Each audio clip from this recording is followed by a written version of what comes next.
Hey everybody, how you doing, Andy? Guys. I'm good, thanks. How are you? Good, very good. Good. People coming in the room. We got John here already. Good to see you here, John. My friend John Williams. John. Also, he's an admin moderator for our groups too. Yeah. Yeah. He's on time for once. Huzzah! We got Dave from Liverpool, UK. Good to see you, Dave. Nice. Hi, Dave. And let me just remind everyone, welcome everyone. Where are you watching from? Let us know. Don't be shy. Don't be shy. We got someone, Facebook user from Germany. Germany, so let me just remind everyone to please give StreamYard permission to show your name and profile pic, so I'll be able to credit you when you comment or ask questions. That is the link under the live in the Facebook groups, StreamYard.com/Facebook. Give it a click, give permissions, jump on back. Thank you. We got Karen from Belgium. Good to see you here. Nice. Hi, Karen.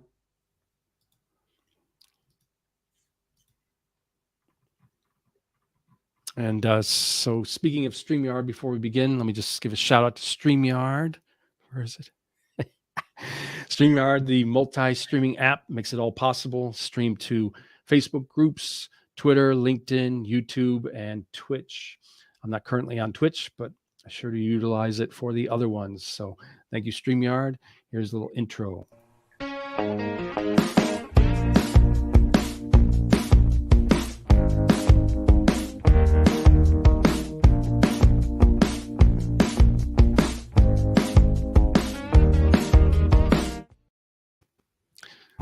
Thanks, StreamYard. StreamYard. Brilliant. We got UK in the house. We got nice. Simon or Ellsworth Simon. I don't know if it's Simon in England. I'm assuming that's Simon Ellsworth. Yeah. Go with that. And then someone from Cardiff. Wells. It's Heinrich from Germany. Good to see you. Hey, hi. Great. So yes, welcome everybody. Let us know where you're watching from. Talking about AI art today with Andy Hornby. Yeah. So bring your questions, your thoughts. Yeah, we're going to need a little bit of interaction as well. Yeah. It's fun. A bit of interaction tonight. We want a bit of interaction tonight, don't we? So That's right. We're going to create some art. So we're going to look for user or members here going to be giving us some prompts. We got George from our group. Hi, George. Helper of our group. Thanks, George, for being here. Nodding here. Cool.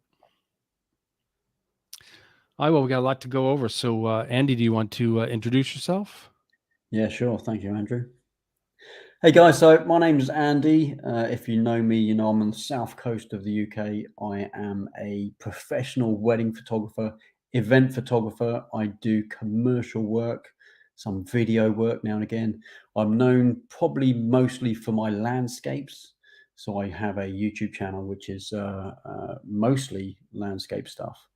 And you'll see behind me some of my work that I like to do a little bit of drone work as well, which is also, a bit of fun. But I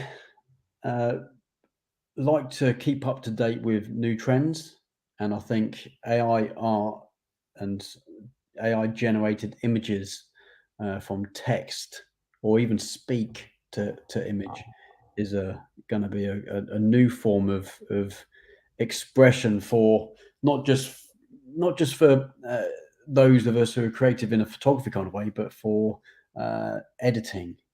So I want to go over that kind of stuff tonight. Good point. Yeah. So tonight I want to talk about what AI art is, where it came from, how it kind of developed over the years, because it's actually not a new concept. And I want to get you guys and girls involved. So make sure that you do the StreamYard/Facebook so we know who you are and you can comment and we can take a few prompts and keywords from you guys and girls. And we're going to create something tonight online live. Great. Shall I share your slides? Yeah. Should we do that? Shall we? Yeah. Let's start. There we go. Let's start with this one. So AI art. I didn't go over these. I probably should have done actually while I was talking, but this is some of my landscape work. Let's skip through some of this stuff. Photography, Yeah, you see, I get around. This is actually in Wales, not too far from Cardiff. I know we've got Wales represented in the group tonight. That's fantastic. Nice. Do a little bit of weddings as well. Do some wedding stuff. This is actually all Very from nice. the same wedding, which was quite recent. This was another wedding I did fairly recently too. Love to do weddings and portrait work. So I'll do a little bit of location portrait work if I can. Love doing that kind of stuff. Okay, so let's get into AI art before I get carried away with talking about myself way too much. So the history of AI art, it's not a new thing. So it kind of started back in the 70s when an American computer scientist, Harold Cohen, it's all about America. This it all comes out of America. Created the first ever AI painting. The autonomous picture machine created the first ever painting that was done by AI. Good Lord, beautiful work. Thanks, John. Cheers, mate. The first modern text-to-image model, which was a line draw, was introduced in 2015. So still quite a long time ago, by researchers in the University of Toronto. One of the first text-to-speak or text-to-image models, which is kind of what we're talking about tonight, where it's kind of all come to, was more widespread to the public just a few years ago in 2021.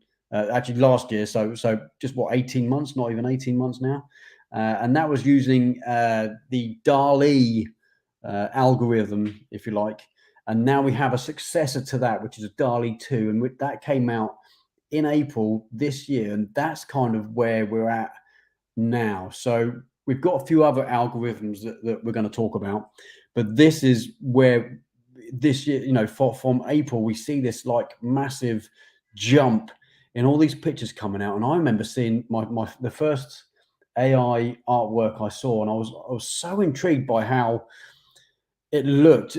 I mean, it wasn't particularly realistic in terms of me going out somewhere on location. It was a landscape image, but it was kind of dreamy, and I was just so entranced on how someone could potentially, yeah. So DALL-E 2 is like the newer model. Thanks, Nicole. Just how it kind of, I was just so entranced with it. Trying to find out where I could do that, and it's only been recently where websites have been allowing public to really get to grips with this. You had to, up until recently, be part of, you know, I don't want to say an elite group of people that are doing this, but you kind of had to be involved in it somehow until very, very recently. So how does it work? So AI artwork is created by giving an AI a written prompt. Now, it can be a speech prompt as well. There's a few websites out there that do speech to image as well. And the AI will generate a piece of artwork based on what is written down. A lot of people hearing that description think it's as simple as putting a few words and an amazing piece of artwork appears before their eyes. In fact, it can be a lot more complex. So creating good AI artwork takes patience, imagination, creative writing skills, and knowledge of the AI algorithm. Now, that's quite important as well. And we'll go over that a little bit later on when we actually go onto one of the websites, which you only get from working with the AI and learning its personality. I didn't actually write this, by the way, but I do agree with what this said. I should have written down who got it. I got off of a Wikipedia somewhere. So that is just the basics. It also helps to know. Nicole sure does. Yeah, perfect. It also helps to know different art styles. This is where you can get very creative. So you can make a piece of artwork look a certain way because you can tell it to take on the style of a certain artist that you may be quite affiliated with, or you may know from past, and really push the boundaries of where what you're telling it to make a piece of artwork about can look completely different by giving it, say, a Van Gogh look, if that makes any sense. So different art styles, mediums, movements, aesthetics, lighting. So you can tell it where the lighting wants to come from. Focus types, tell it where to focus. It's just endless. So you can use like famous pieces of artwork from famous artists in the past. Adding these things to your prompts will result in a more predictable and precise image. Yeah, because that can be a bit tricky. We'll go over that a little bit later as well. If you give a less descriptive short prompt, you will most likely end up with something that you weren't quite probably hoping for. And I've found that a lot when I've been doing a lot of these pieces of art. Oftentimes, an AI artist prompt will be a long paragraph of carefully chosen and placed words describing. So where the words are placed as well in the prompt can be quite important, because the AI might take the first couple of prompts more prominently than further down in the paragraph potentially. So chosen words, placed words describing the image in great detail. The prompt will also include styles and codes for the AI. So there are some codes out there that I wouldn't even know. So you can get really into the coding side of AI as well, and give you don't necessarily need to know that to do the basics, but if you want to get into something that's really completely detailed and you want to find something, I'll have to do photo prompts on Midjourney. That's sure interesting. Yeah, absolutely. Midjourney is one of the places that I was going to talk about, but I won't be going there today because it's not something that I've actually delved into very much. I think the website I've got today to show you is probably going to be a little bit more easier for the non-skilled or person who doesn't really know the code or that kind of stuff. So we'll get into that in a second. Great. So we're going to look at how we would create an AI generated image. I'm going to ask Andrew to go over to the website in a second, if you don't mind, Andrew, if you can do that. Can we do that now? Yeah. So this is a website called Pixels AI. If you look up in the top there, it's Pixels AI. So if you go to this, you'll come across the first screen. I've got a few pictures on here, which is my home screen, if you like, that are the images that I've created. But basically, you will get some free credits. Now, these used to be credits in terms of 1 to 10. You used to get 10 credits free a day. Now it's not all done in terms of seconds. So how long it takes to create the artwork. I'll go over that in a second, because we're going to pop over to create, and you're faced with this screen. This looks a little bit tricky, this screen. It really isn't. I'm going to go over these little bits and pieces to make things a little bit easier for you, because you don't actually need all of this. Actually, if you go onto your phone and go to Pixels AI and sign in to your account, if you create an account, a free account, all you see on this screen is the prompt at the bottom. And then you see I was going to say, I like the fact that you can upload a start image. Yes. Now I've done a few of those, and I'll show you in a little while some of the images I've got from uploading an image. There are some things that will make, if you know what you want and you find an image that you like, you can potentially use a website to give you the prompts that will get you close to what that is. And I'll go over that website in a minute. But if you want to take it even further and create something that's really similar to a piece of art you've seen, you can, like Andrew said, you can actually upload a start image. And again, all of these things you see on screen here are on the app on the phone, so you can do all of this stuff. Now, this changed 2 days ago. I mean, the way AI art creating software is changing. It's evolving so fast. It's changing on a daily basis. So when I logged into this screen yesterday, I didn't even know what any of these things really were, because they weren't there 3 days ago.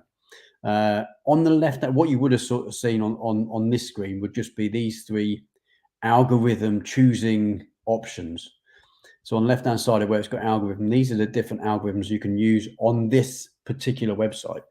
So stable diffusion is probably the most well-known in terms of the way most of the websites that are using these algorithms are based. Stable diffusion is a free-to-use algorithm, so it is like freeware. It's something that anybody can get hold of the code and use on their website. So stable diffusion is actually evolving a lot quicker, I think, than most of the other algorithms. You've got Pixel E, which is based on DALL-E, which gives you a lot less options, if you like. And then guided diffusion, I'm not quite sure what algorithm that would relate to in terms of what it actually would be called elsewhere. But again, this gives you slightly different options as well. Now, if I was the layperson, I was telling someone what where to start, I would probably start with Stable Diffusion. And when I show you the images I got later on, you'll understand why. Stable Diffusion gives, I don't want to say it because it sounds like a pun, a more stable image at the end. Funny enough, I find Pixely and Guided Diffusion are very cartoony. I just, when I've used them, and like I say, when I show you the images I've got from them later on, it just don't seem to work for me. I don't know why. I can't seem to crack it. So I've used Stable Diffusion more than anything else. Sure. So let's go around a few of these options. I'm going to leave this workflow for a second because that is all brand new stuff. That kind of the upscale stuff was there, but the face enhancement wasn't. I'll come back to that in a second. So on the right hand side here, you have aspect ratio, and this is going to be determined on what you want to output. So if you're going to do something to put on Instagram potentially, you might want to keep it square because that kind of makes sense. Widescreen is going to be your landscape stuff potentially, and portrait, writes itself. It's for portraits. Number of generations. Now this is going to affect your total cost, which is down in your right hand side. So currently with the current settings, it's going to cost me 60 seconds. I have 840 to use, and we will use some of them tonight. I would, you didn't have the option before to go any less than 6, but now you can go down and just do 1 if you like. And it's just going to pump out 1 image for you. It's going to take 10 seconds off my timer. So generations means how many editions of something? So, exactly, yeah. So when you put in a prompt to the bottom here, it's going to give me 6 images that are going to look relatively similar, unless I change stuff a bit further down. I'll explain that in a second. Relatively similar to each other based on your prompt or your start image, or both, because you can use prompts and start images at the same time. Okay. It'll make more sense a little bit later on when I show you some of the images. The sampling steps here are all to do with something to undertake the generation process. Yeah, so all about the detailed amount of detail in the outputs. Now, it doesn't really make it at your initial stage, because this is about building on an image that you might find out of my 6 images that I'm going to get. I might find 1 image that I really like. I might then want to bring that back in here and enhance that image, so I can use that as a starting image on the next kind of run of AI image. So I can determine where I want my sampling steps to be. In the initial stages, probably not that high. I'll probably keep it fairly low because I don't really need a very detailed image, first of all. Does that kind of make sense, Andrew? Am I explaining that right? Sure. Yeah. So that kind of, I would keep that fairly low down. This doesn't affect your score. Or it does affect. Oh, it does. I didn't think it did, but it actually does affect your seconds. Yeah, you see the seconds going up there. So obviously, the more detailed image, it's going to take longer to process. And that kind of makes sense. The sampler is the type of sample that the algorithm is going to use. This changes if you use a different algorithm completely. But I haven't really dealt with these. This wasn't an option before, so I don't know. You'd have to, I'd imagine, just go with the flow and try each one potentially until you get the one that you kind of like. I don't know how to explain they sound that better. Strange. Euler. Yeah. So the biggest difference in output comparison to others, although not necessarily better. So one sampler isn't going to necessarily be better than the next. It's just going to give you, again, a different. Varied output. The guidance scale. Now, this is all to do with how much relevance you want to put into your, say, keywords. So if I want my keywords to be really relevant, I think you have the smaller number. Let's have a look. I think it's a small number. Determines the importance of your prompt output. Lower value is less weight, so that makes it okay. So the higher value is more weight. So if I put a prompt in the bottom here, like it's got their photograph of an astronaut riding a horse, and put a very low score, it's going to take that and go, well, he doesn't really want that, so we're just going to do what we like potentially. Or if you put it up to the top, up to 100, it's going to take that and you're going to get a photograph of an astronaut riding a horse as more. So the higher it is, the more it's exact to your more it's exact to what you've put. Yeah. Now, bearing in mind, sometimes there's going to be a whole paragraph in there. You may not want to go all the way to the top, or be really relevant, because it's going to give you some really wacky effects. So if you put like a whole paragraph in. So I believe it's Habiber asked, "What is the Oh, link yeah, to Habib, Pixel yeah, AI?" yeah. I think it's pixels.ai, right? So Yeah, up the top there's Pixels. It's lz.ai. I don't know if you can you see my bar yeah, at the top and there? I'll even Yeah, make it bigger now. So yeah, if you can. so Yeah, app.pixels, you don't need the P-I-X. app. Yeah, go to log in and sign in. You just want Pixels.ai. That'd Okay, be enough for you. that's good. That's good. The app is just the side of it where it creates the stuff. Pixels.ai. Yeah, and then we come down to seed. I Now, am seed. unique has arrived. Oh, nice. My friend Nick. Yes. So. Oh, that's the guy that did the talk the other day, wasn't it? I remember now. Yeah. Yep. Specifies the seed to generate recreatable outputs. Now, this is quite funny because if I'm having 6 images, the seed strength, because that can go up to, I think, 9, I think it goes up to, will determine how alike those images are. So, I mean, for me, the random seed always kind of gives me the best, unless I put an image in there as a start image and I have the guidance up to top. It's going to give me a very, and I have done this. It's going to give me a very similar image. All 6 images are going to be very, very similar, and I'll show you my images a little bit later on after we get through another section in a minute. So that's kind of where you're going to be at. Keep it simple. Have a play. You get some free credits. You get some free time. Sign into this. It's really, really good fun. But your image outputs, especially if your sampling steps are low, are going to be, it's going to be a bit of fun at first. But what you then can do, you can actually use workflow to enhance your images, which is actually really, really quite good. So you can now do face enhancement specifically. It will find a face in your image, and you can bring an image that you've used before back in as a starting image and enhance that. So you can do face enhancements, go all through this workflow again and keep enhancing. You can upscale, which is making the entire image look and feel a little bit more. I've had mixed feelings about this upscale when I've upscaled an image or a couple of images. It kind of doesn't really do too much for what I wanted it to. I don't know whether you have to keep upscaling and upscale. I don't know. But I've had mixed feelings about this upscale, but I haven't tried the face enhancements yet, so that'd be good for me to look at some point and see what that's about. So that's kind of it. Hit create, and it will create an image based on I'm assuming the time in seconds. I never really took much notice of how long it took before, but it will then, in this case, pump out 6 images.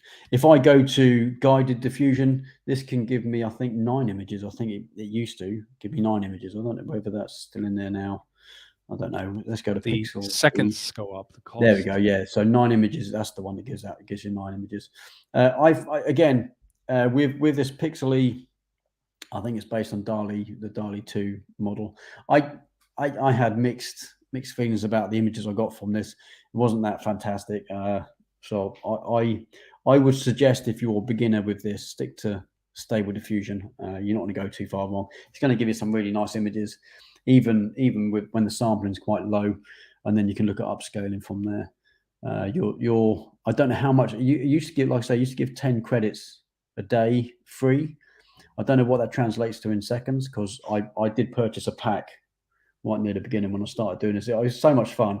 I just had to carry on. And did you want to create an image from this? Do you want to do that now? I was going to do that a little bit later when we get some members who are watching to throw a few keywords. And we might. I'm kind of curious about a photograph of an astronaut riding a horse. We could do. Okay, so let's see what we've got then. What would you like to do, Andrew? Give me some prompts. Give me a few little lines of text. Well, maybe we could take something from this and add to it. So a photograph of an astronaut riding a horse. That's just a thing there. So. Oh, that's just the regular one. Yeah, photograph of an astro. If I make a spelling mistakes, let me know. How about a photograph of an astronaut on fire? On fire. Okay. Yeah. Riding a metal horse. Okay, let's do that. A metal horse. What else? What do you think? Do you want to do a style of something? What about style? Do you know any Certain potential types of artists? lighting. Lighting. We can do lighting if you want. What kind of lighting do you want? I always say Let's say Rembrandt lighting, but I don't know if that's appropriate for this exercise. I don't know if it would. Yeah, I don't know if it would do. It would, I don't know if it might. I don't know if it'd understand Rembrandt lighting. I don't know because it might. The images that it's going to pump out. It's going to pump out different, probably angles. I don't know. On fire, riding a metal horse. Riding metal horse. What are we saying? I don't know, with sunbeams shining through or something. Sunbeams shining through clouds. See if it can work that. Habiber was saying Monet lighting or 3-key lighting. Or... Monet. How do you spell Monet? Don't know. How do you spell Monet? E-T. E-T. M-O-N-E-T. Yeah. Monet lighting. Okay. And there's what about background? Do you need to put background in? If we don't, it's probably going to just give us something colored back, like a colored background potentially. I got mountains behind. Mountains, yeah. I've tried this, telling it to put something behind before, and it actually hasn't worked. I wanted there's a grassy hillside behind, and actually put it into the you'll see it a bit later. I've got an image. I actually put it into the person or thing that I had. It's funny, a bit weird. Okay, and then we could maybe say 4K, 8K. That seems to be very popular in terms of quality options. Yeah, quality. Even if we keep Simon Steps somewhere around, let's say cool. 70. And let's keep it. Well, guidance scale, I guess it would be higher up because it'd be. Yes, let's do what you're asking for. Yeah, let's do 60-ish. I would say the problem with widescreen, if you're going to have square is good. Yeah, square is good. If you do, not that it's happened to me, but someone said if you do widescreen, you've got a portrait or something, and it might duplicate the portrait. But I've actually found that in the portrait side of it as well. So you've got one person like almost amalgamated into someone else or something else beneath it. We'll keep square. You just have to have a look. Should we go with that? Yeah, let's create image. See what we get. So you see some of the pictures that I've done already on screen. This is just my homepage. This isn't all of them. There's a few more. Actually, no, this is my images. But those are your images. Yeah.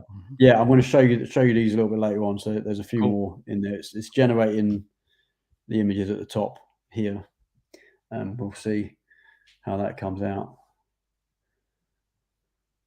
So while it's doing that, I put a post out on Facebook. I'm going to show you in a second the post I put on Facebook a couple of weeks ago, which is when Andrew contacted me after that post and said, "Do you want to do a talk?" And it was all about the responses. I wanted to get a response from everyone to see how people are currently reacting to the AI side. Wow. Okay. Okay. So wow. Okay. So it's kind of taken that very almost literally. Look at that. So there's your spaceman. What was that prompts again? Astronaut on fire. I mean, it's kind of on fire. He's not really riding a metal horse. I guess they've taken that as a motorbike. Motorcycle. Yeah, so a couple of them have a motorbike in them. So it's kind of thinking about what you meant by a metal horse, and it's not taking that too literally. It's taking it as if you meant a bike or some kind of motorbike. So here's a good question. Go on. So Nick says, how much does this app own your art? Do you know? Yes, now that's something I have to look into the what you call it, the privacy and stuff like that. You have to look because each website's going to have a different sort of lingo of how they do this. So according to this website, you can download these and they are yours. You don't own the copyright as such.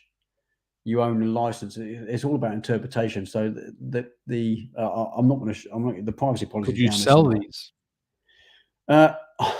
The thing is, Andrew, I don't know, and that is Right. one of the things about this whole thing that I'm going Sure. to talk about later. Is I don't really know, because the literature on like the privacy and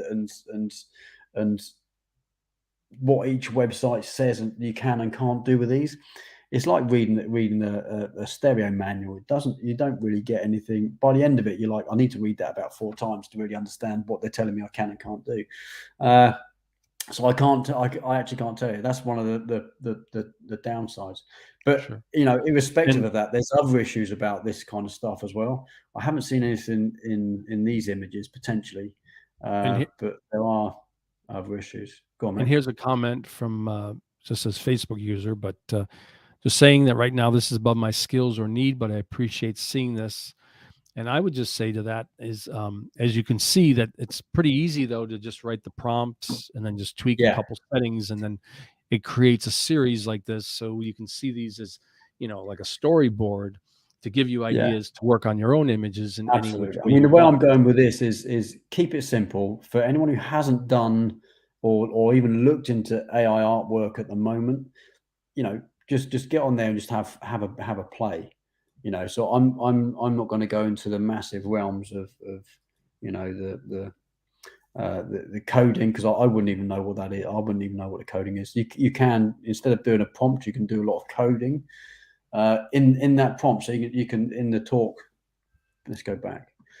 And In someone the was making a good point that you might have to write bottom. a horse made of metal instead.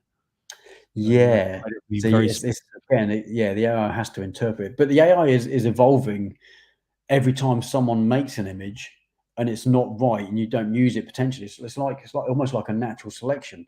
So that when you go back and you might do that again, it's learned that actually that is what you wanted in the first place, potentially. I mean, I don't know that, but that's the kind of thing I'm reading about, how the AI itself is evolving. It's evolving so fast that actually people going on and doing this, just putting keywords in and keeping or downloading images or not downloading it. It's learning how people talk, because everyone talks different, everyone types different. Some people type how they talk. So it is learning that, and it will get to a point where you could write just that, riding a metal horse, and it would probably understand. Does that make sense? yeah. So the evolution of the algorithms and the software is just, And it's good. Like I Nick said, every time I go on this website's different because it's giving you more and control over what you can and do. and Nick was saying that you could increase your sampling steps. The less steps, the Yeah, less AI calculates your prompt. But yeah. then again, we don't You want just you spend to more money. burn through all your seconds here. Yeah, Okay. that's the thing. You just spend a bit more money. So when I started with this with 10 credits, I managed to pump out just one set of images, and I think I managed to enhance just one of those 6 images with those 10 credits, And and then I didn't have enough to do anymore. and Do you want to bring me back, Andrew, to the the slideshow? slides. Yeah. Yeah. And then just real quick, Heinrich says, "What AI stands behind Pixels? Is it DALL-E 2 or Midjourney, or do you know?" With the Maybe it's its AI own behind derivative of it, right? you've got the 3 algorithms. So what you're talking about, Midjourney is the kind of software website-y type stuff. It's not the algorithm itself. Midjourney uses DALL-E, if that makes sense, or Yeah. I don't know for certain. It might be Stable Diffusion. I don't know. But with Midjourney, you have to be on Discord, I think. So you have to do it through a Discord bot, which for the layperson, I would suggest not bothering. It's a bit long-winded and a bit faffy. I'm going to use an English term, faffy. It's a bit faffy.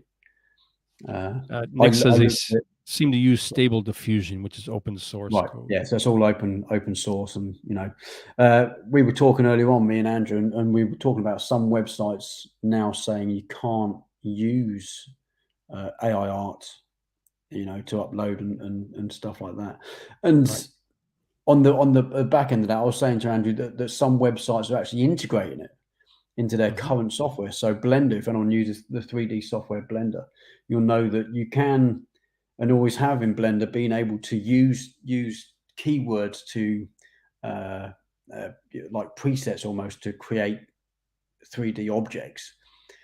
But that's not really AI, but it's now integrated this stable diffusion into the backbone of Blender, so you can start creating things like backgrounds in an instant, where it's taken, potentially, I don't know, I don't really use Blender that much, but hours, days, weeks, I don't know. So now it's, some websites are starting to create them. No, I can agree with, it's not the best. Faffy, yeah, for sure. Yeah, absolutely. Faffy, I like it. So let's move on. This was the Facebook post I put out. Without going massively into it, I just was asking people kind of what they thought of the current post. These were images I took. Obviously, they weren't best quality. They were really low quality. And, most of the stuff I got back from people were about the quality of the images. Not quite what I was asking, but I'm going to go through some of the comments I got back. And one of the things I did say in there actually is I think it's about getting the kind of hate that digital cameras got from film photographers and what mirrorless cameras got from DSLR photographers. If anyone understands photography and the kind of evolution, I'm kind of looking at AI artwork as being a kind of another evolution, and it's getting the same kind of hate as those other evolutions got from their predecessors almost. So this first comment was by Chris. Well, I had said, but I think it's about getting the same kind of hate as digital cameras got from film photographers. And he says, maybe, but at least the digital photographers actually created the works themselves. Way too many people are taking credit for AI created work at the moment. And yeah, you do see that a lot. Unfortunately, a lot of websites are starting to say you can't upload AI work at all, because it's still considered to not be, part of your own creative process. So, where what we did just a minute ago took 60 seconds, potentially if you want to create that yourself as a photographer, you've got a lot of steps there. You need to take the picture of the astronaut, find an astronaut for a start, stick him on a bike or a metal horse, and do all those steps that could take weeks and maybe months to set up. And then, the photo shoots, then the digital side of the creating the artwork afterwards, maybe compositing. That can take months. In the United States, you can't copyright AI art either. Okay, yeah, it kind of makes sense. So yeah, I do in some sense agree with what Chris was saying now. I understand what people are, hesitant about this kind of stuff. So Rach says, I don't mind if people are enjoying creating and editing it. That's great. I don't, however, think it's fair or appropriate to pass it off as human created art. And it's not that anyway. You can't really. It's AI art, isn't it? So the AI created it as such. You just told it what to do. Or to enter into art or photography competitions.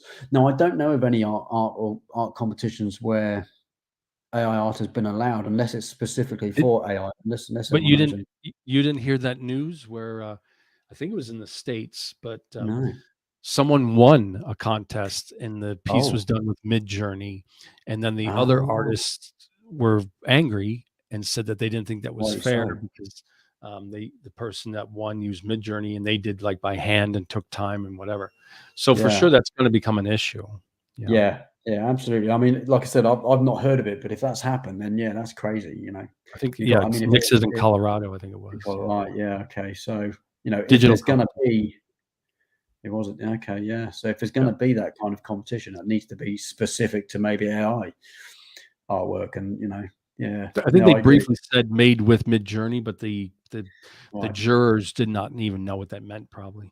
And how would they? Yeah, absolutely. It's in such its infancy at the moment. No one really knows what that is. If someone said Midjourney to me 4 weeks ago, I'd be like, is this Middle Earth? Are we going on a journey with Frodo? What are we doing? I don't understand. What's happening here? Is that a band? Yeah, Lord of the Rings stuff. I'd be like, Rings of Power, whatever. Okay, so Shai says, I think it's a good tool, but context matters. Don't lie. If you didn't photograph the work, again, yeah, absolutely. And call it out. It's, people are rightly peed off. I copy and pasted these, by the way, so I apologize for any words good. that might offend anyone. Is that the same person? It is the same person. Oh no, I just haven't changed the name. It would have been someone else. You So I think add it's a good something tool to it. for content. Yeah, so we had that one. Yeah. Oh no, it was the same person, but I've added the slide twice. Stupid me. Okay, personally, I think it's too similar-ish, and it gets boring fast. But I don't know if it's similar-ish. I think what Shai might have seen is maybe a set of images that someone's put in as a set, and they've used the tools that bring back all those 6 images, and they look the same because they used the same keywords.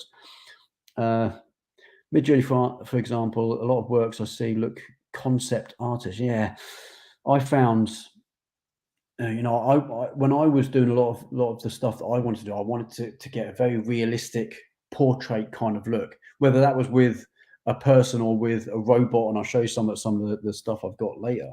I still wanted it to look realistic, and I couldn't get it to that point. So I understand what Shai's saying here about it looking, very concept artish, created, kind of stuff. It's a tool, Lindsay says, and excited about the possibility of the tool on its own as a complete art. Meh. I agree with this. I think it's still in its infancy, and I think the way it's growing week by week, day by day. I think there's going to be a point where the AI is going to get so complex, potentially, although easy for the user. But I mean, the output complex images that it can do, I think it's gonna have a place. Can I give my opinion in the midst of Yeah, this? absolutely, go for it.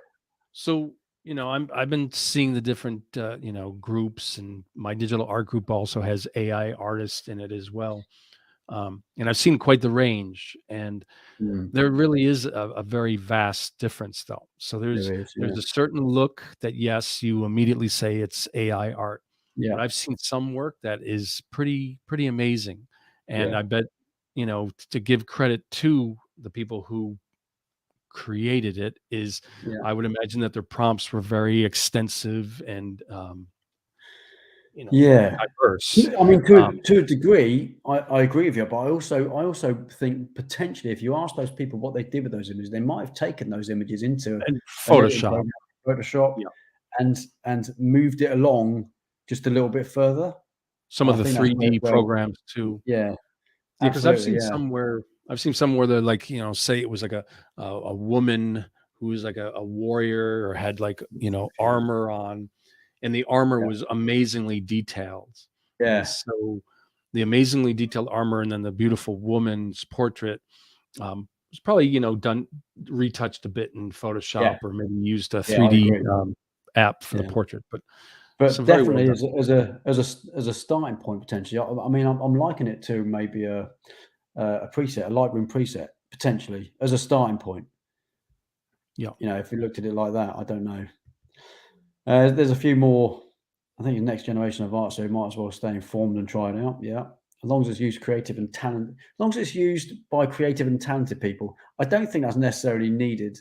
I I think this can be a little bit of fun as well. And it sounds really silly, Yeah. but when I first got onto that website, I was just like, "Wow, how good is that?" That looks amazing, and I've just done that by doing this. I thought it was brilliant. So I think you can, you don't necessarily have to be super talented to And we have a understand. question from Nick where he says, for instance, what if you use a famous artist in the prompts too for a particular style? Should that Yeah, and you artist can get do that. credit as well? Yeah, I mean, from a photographer, if I was talking to you from a photographer's point of view, I'd say absolutely. Yeah, absolutely. If there's a style in there that's recognizable and recognizably famous, for instance, then I would say yeah, absolutely. If I was a layperson, I'd be like, why? And my answer to that as a photographer is a copyright, absolute And copyright. I've got a and style. Go on. I was gonna say, and another thing that's really starting to bubble up that people are being concerned about is what happens if someone types in, for a prompt, this kind of scene done in the Andy Hornby photography Yeah, style, or absolutely.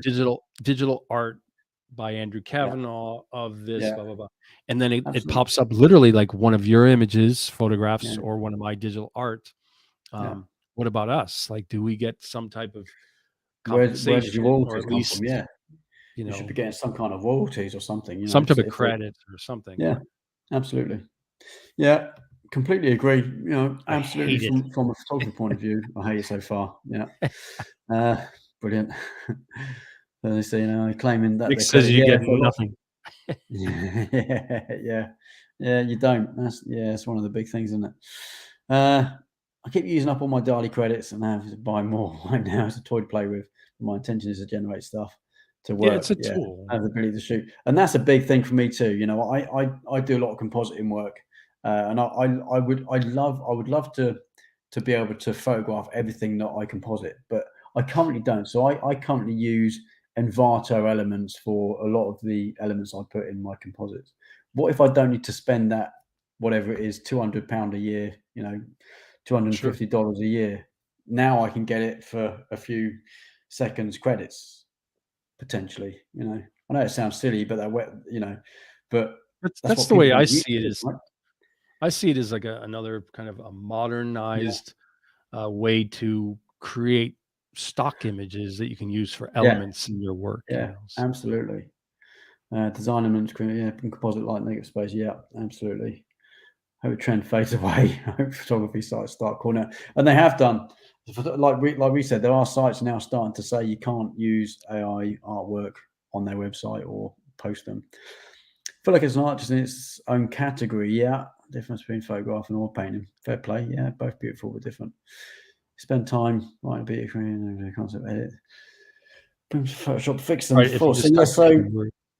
yeah, so it's kind of along the same lines of what we were saying, weren't it? Using it as a start off, and then maybe the flaws that you might find, and there are sometimes a lot of flaws, even in the portrait work. Eyes are all over the place. Sometimes it looks like something out of a movie.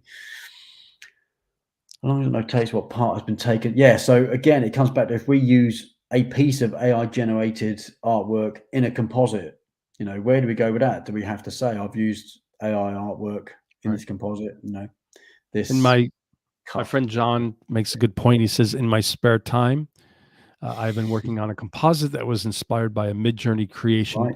I probably wouldn't have thought of the idea Exactly. without it. Yeah. So it can be a good springboard Yeah. for Oh, absolutely. maybe, Yeah.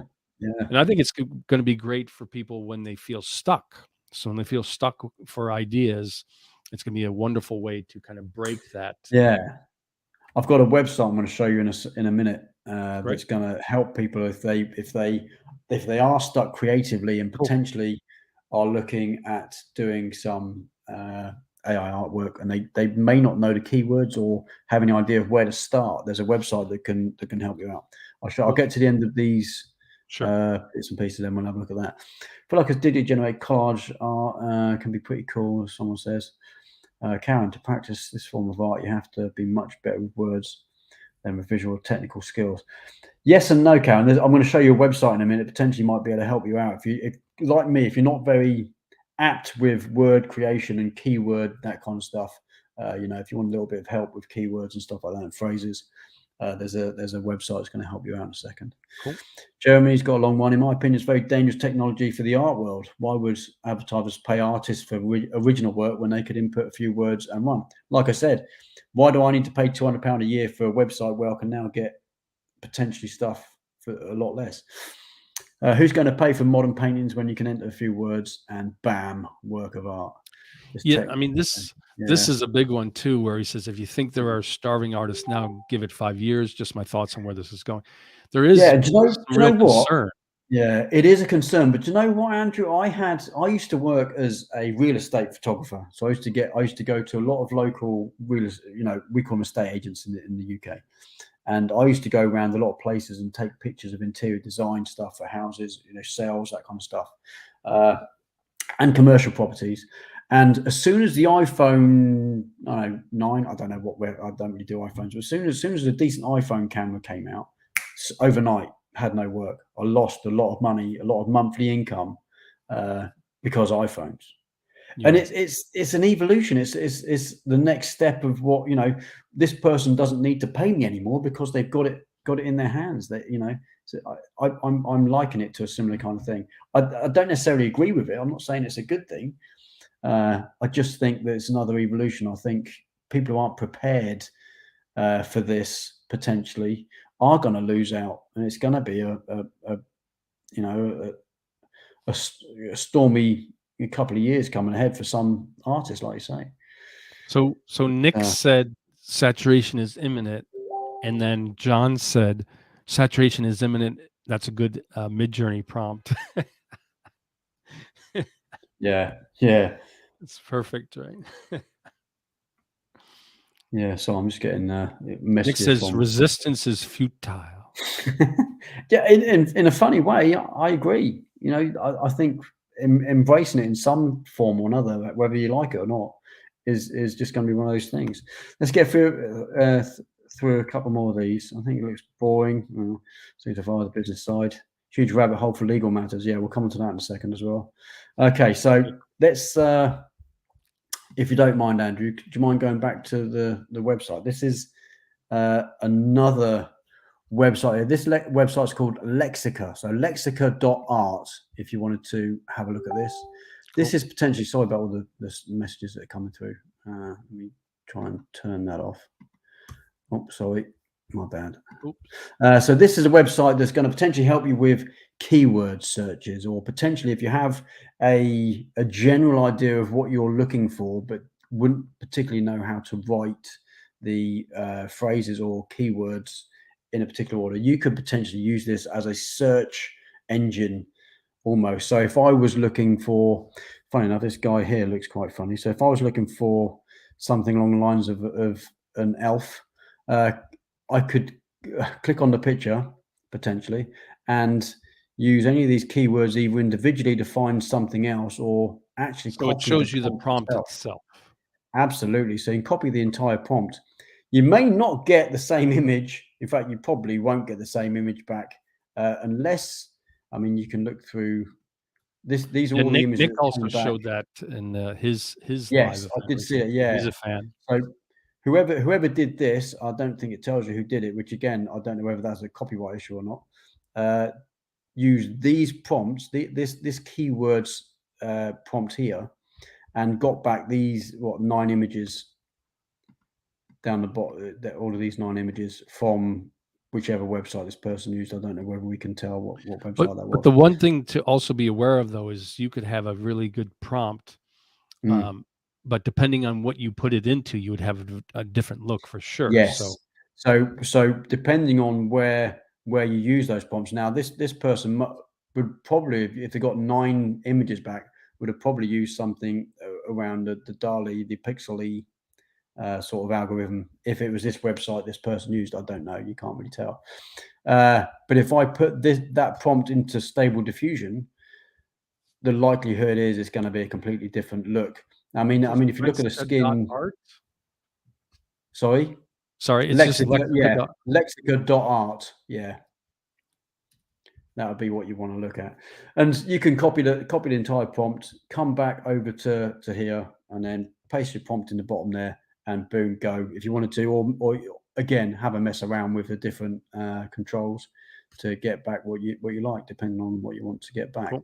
But that's where I would start if I wasn't adept at understanding keywords, or if I was starting out in looking at AI art, I would use this website, potentially even the search function. So if I was looking for something like, I don't know, elf in a forest, it's going to come back with all kinds of things and potentially stuff that we don't want to see. So I apologize for that. But elf in a forest comes back with lots of pictures. Just see what I mean? So it could be quite good. And then you click on the picture, whatever picture it was, and then have a look at what it is. You can also use these as links. So if you have a particular prompt or keyword within this whole prompt that you actually like the look of, you can click on it. So this is Emma Watson Snow Queen, funny enough, in an ice dress. If I click on that, it's potentially going to bring back lots of Emma Watson variations as a Snow Queen. So yeah, so you can use that quite easily as well, if that makes sense. Just using a single keyword from someone else's prompt, and then again click on the image that you like. It might refine your search a little bit better. Click on that image, then you might want to use that prompt. That makes sense. Yeah. Right, so does that kind of make sense? Emma Watson as the Queen of Ice. You know, Yeah. Ice crystal ice armor, crystal snow armor, falling. snow falling, concert art, 4K, digital art, trending art. Yeah. Yeah, a lot of things that I didn't even think you would add, but you know. So yeah, cool. Yeah. Not too bad, is it? It's not too bad. Let me quickly show you some of the images I've got, and I'm not going to go too much because I know the time's getting on. So let me show you some of my images that I got. Let's go back all the way back to the beginning. I first started looking at something very, very artisty, if you like. So my prompt was falling angel in front of a cathedral with an angel in the distance. It kind of, well, there was no real angel in distance as such. But I wanted that grand cathedral types. And funny enough, this second image I got here had a box of text. And I thought to myself, how am I getting an image with a box of text come back? So that kind of got me thinking that this is an image from a book, potentially. Now, where does that stand? I don't know. Or even part of the images from the book. I don't know. Obviously, the entire image is made up by AI, so there's parts of it that might be completely from somewhere else. You just never know. It wouldn't ever tell you. But it kind of got me thinking. It was like, okay, what's kind of happening there then? So I then started looking at fallen angel in a forest. I refined this image into this one, spending quite a bit of credits actually to do it, and I couldn't get it. It just didn't refine how I wanted it to. So I was trying to refine the trees, trying to refine what I think was supposed to be grass, and it didn't really do anything. So I kind of left that concept and went, no thanks. I went on Sure. to looking at sort of cyborg.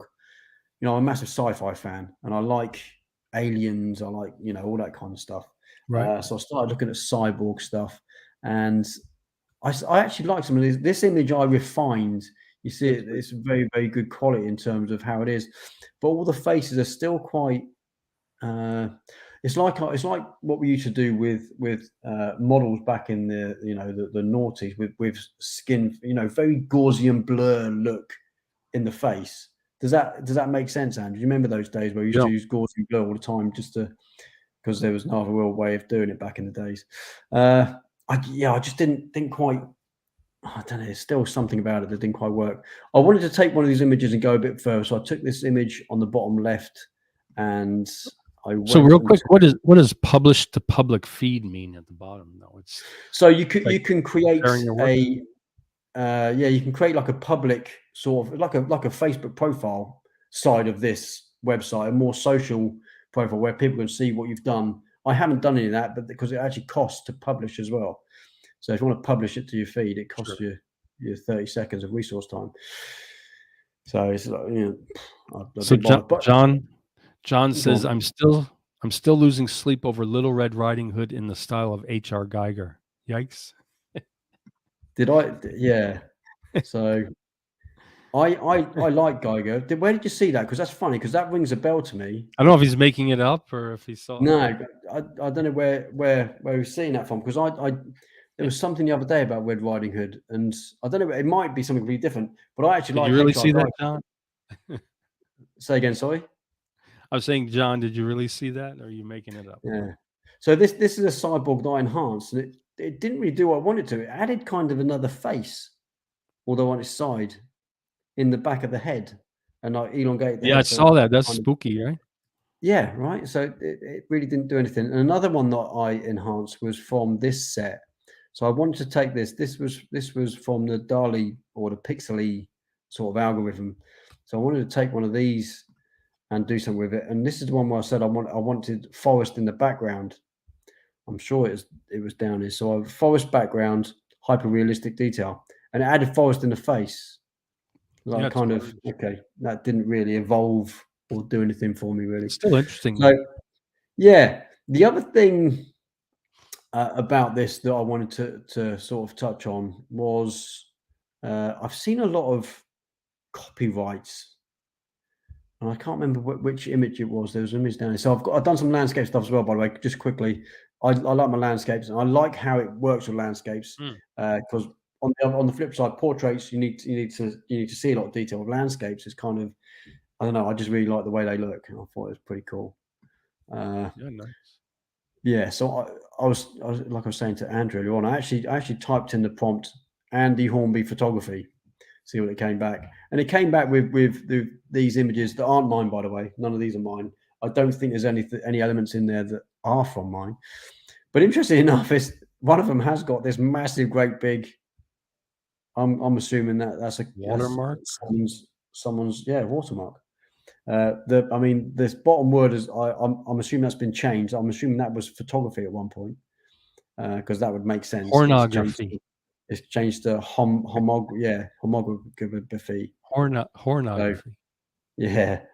So I'm dubious about where these images are coming from. I know they're coming from the internet. I assumed that would be policed somehow. But I've actually seen an image come back that had which I didn't do. I actually found it on the Lexicon website, which actually had a stock photo watermark on it. So the big cross down it and the name of I think it was iStock or something in the middle. That was actually on the picture. Crazy. And you've got to wonder how they're getting into. I'm assuming it's just taken off Google. But there has to be something there that's not right. It can't be right. Yeah. Do you want to bring me back, Andrew, to the what do you call it? The thingy, and we'll talking room or the slide, if you don't mind. Yeah. Oh, slides. I'll get through this a little bit quicker. So this is personally pros and cons. The pros for me are with a bit of practice and patience, you can start to create something amazing. And it does literally just take minutes. Instead of taking hours, days to create, saving time and money. That could also be a con as well, right? So the main con, I think, is you need to be very good at keywords and prompt selections, and potentially know the algorithm. For the different styles for different algorithms, they've got a different style that comes back. So if you want a more cartoony style, you might want something different. You use one of the other algorithms. If you want more realistic style, I would stick to Stable Diffusion. That kind of gives me, in terms of as realistic as it can get. I think that's the best option for me, and I would suggest that to anyone else, certainly starting out. Your keyword strings will need to be intricate and sometimes long to get exactly what you want. And I don't think I've ever got exactly what I want. I don't know whether I don't know whether it's just me or the way I'm. Stable Diffusion is king. I like that. Yeah, I just don't. I'm getting back stuff I like for my keywords. I think it's working pretty well, but I don't think I'm getting back exactly what I like. It's not quite there yet in terms of quality. Straight out of the box, the images are blurry. Skin texture is missing, for instance, and you need to put a lot of work in to get it looking realistic. Now, if we went back to the website, they've now got the face enhancement feature. I've not used that. And when I talk about quality here, straight out of the box being blurry, do you want to have a look at that? I can go over there. So now we've got this feature where we can face enhance. Potentially now that's going to give us something a little bit different, and I'll have to look at that and have a look. If anyone has used that potentially, as far as I know, that's only been introduced into this website, for instance, in the last day or two. I'm going to come back, Andrew, if you don't mind. So back to the slideshow. Yeah, perfect.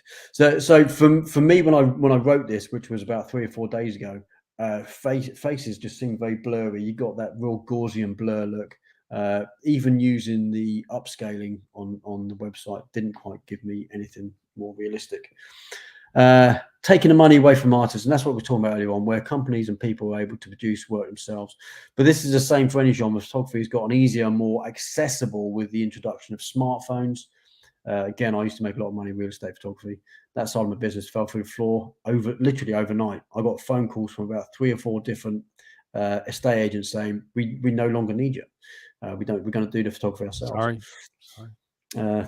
It's one of them things. You adapt and you try and overcome. There's going to be people it's going to affect more than others, and it's going to be a learning curve, I think. Seems that kind of copyright material is being used to create the images, and I think that I don't know how or if it can be policed now. The AI has got so advanced. It's been given access to so many accessible locations on the internet. I'd imagine. I thought initially that there was some kind of image dump somewhere. Someone had a server somewhere. They were dumping images on a server that it was using from server, but Apparently, I'm wrong. I don't know. Someone may know more than I do, but from the research I've done, it's just taking images off the internet.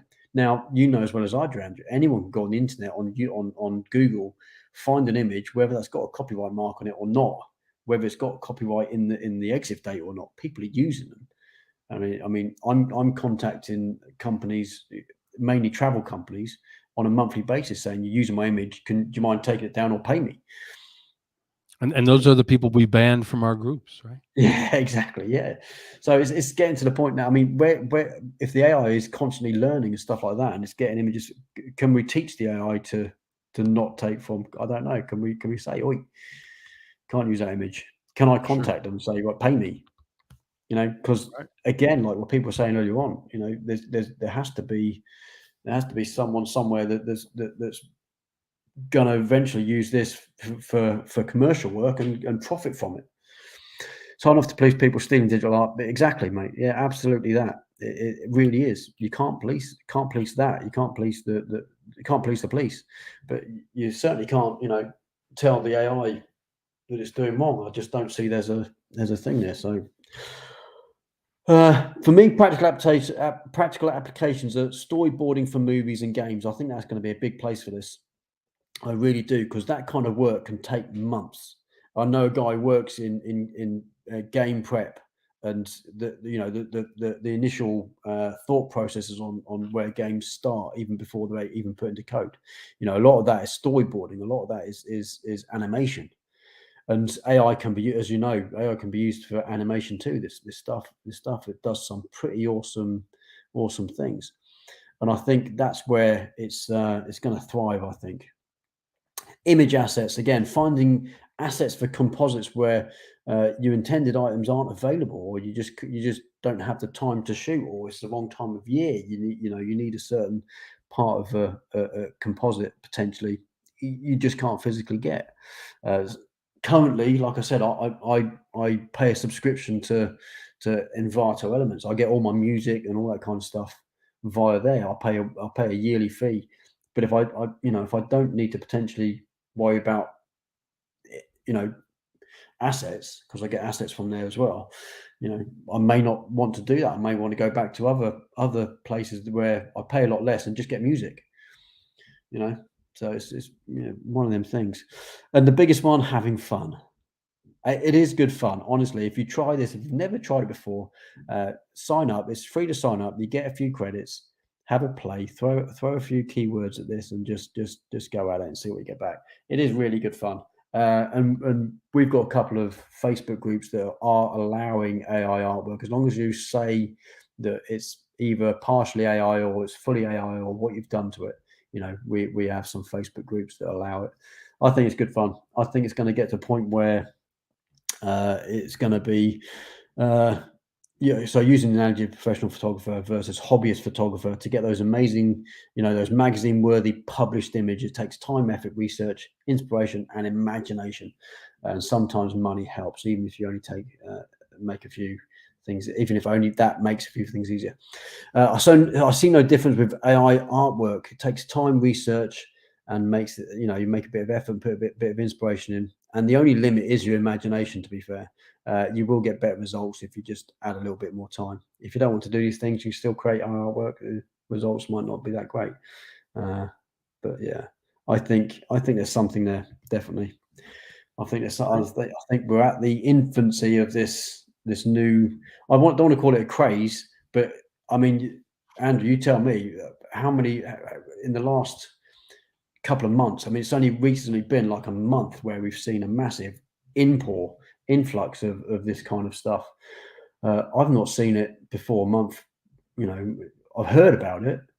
I've heard there's something out there, but now it's reaching the people, and it's not just for those that have these, because you had to. A lot of it was done on Discord. The takeover, I like it. A lot of it was done on Discord, so you had to have a Discord account. I didn't have a Discord account until 2 weeks ago, when my stepson came to me and said, "Look at these images, look," and that's what prompted me to go, "I like that. I'm going to give it a go." So I think there's something there, even just to be a little bit creative. What about you, Andrew? What do you think? Yeah, I mean, it's the technology is changing, as you said, daily or almost daily, and And I do think that, there's both sides. So I do Yeah. think that, like, on one side, it can be a very good way for getting inspiration, ideas for photo shoots, ideas for digital art, some good elements for backgrounds or stock photography to use Yeah. with your composites. Um, but I also have a true concern that it might be a job killer for people, and Mm, that could be a sad reality in the future. I yeah. know there's a lot of illustrators who do really beautiful work, and they take a lot of time for it, that might be replaced with AI prompts that Yeah. took like minutes to even an hour, even if Mm, it took what is considered a long time for AI, like 1 hour. yeah. That's Yeah. nothing compared to like the weeks that some people put into their Yeah. artwork. Months of sweat and talk. Absolutely. Yeah. This is people's livelihood as well. Came from Yeah, like so kind of everyone's goals. talking about AI, says Nick. Mm, yeah, everyone is. Yeah, we didn't get a chance to create something from members giving us prompts. I He think says he probably donated his paintbrushes to charity. yeah, yeah. I mean, I originally come from an art background. My photography actually was born out of an A-level art course. I don't know what the translation would be in America. I don't know, but yeah. So I fear for artists with this. I think it's Yeah. going to be a big eye opener, and I think people now are waking up to a new evolution of art, and it's gonna hurt a lot of people. Uh, I mean, if they that could are figure out a not, way that it can give people jobs, that would be wonderful. But the truth is, I think it might get rid of yeah, yeah. creative jobs. I don't know. Yeah, I mean that'd be nice to think, wouldn't it? I just don't know whether that's possible. We will Yeah. see. We will see. I Has will. anyone got Any any last questions quickly before we wrap up? yeah, any questions, comments? Nick had some good ones. So It's gone quick tonight, hasn't it? It's gone really quick. I yeah, tried to get through those comments quick, but these are it always was good. Yeah, as it's Nick such says, programmers will have more jobs. yeah, yeah, yeah, yeah. Nick says you guys are great. Thanks, Nick, for being Thanks, here. man. Common sense made simple. Nick Tengri, great, cool. Well, thanks so much, Andy. This was great. No Great, problem. not only to give a good understanding to people about AI art, but also to see great examples, some ways of Yeah. getting better prompts, and getting more involved with it. So, thank you so much. And John also Thanks for having says, me. fascinating, illuminating, fun. Well done. Thank you for being here, John. Cheers, Cool. John. And yeah, we'll have Andy back again, and also see if some other ways that we can maybe collaborate. Maybe I Yeah. could give one of my digital art to Andy, and then he could run it through some AI stuff, Ooh, and that'd be good. Yeah. cool. Yeah. So John says thanks so much. Heinrich says learned a lot. Thanks. Cheers, guys. And yeah, Nick had said you guys are great. So yeah. So Thanks, yeah, man. thanks so much everyone for being here. Thanks so much, Andy. And as usual, please keep an eye on the Facebook groups for the link to the recording. And let me remind people too. You can find Andy online at andyhornby.co.uk. Also, Andy Hornby on YouTube at Andy Hornby Photos. And in general, you can find his various links on Linktree. So linktree.ee/Andy.Hornby. And please do consider subscribing to my YouTube channel, Digital Art Drew, where I do all these various lives and Photoshop tutorials and demonstrations or slideshows of my digital art. So that's Digital Art Drew on YouTube. Feel free to go back and watch all my lives, help boost my watch time hours. But yeah, thank you. And some last comments here. John says later taters. See you later, John. Big fan, says John. And Nick says I missed the beginning. I'll rewatch it when it uploads. Yep. Thanks so much. Karen says Awesome. thank you. Thank you, Karen. Yep. So thanks everybody. Thanks so much, Andy. And we will have more.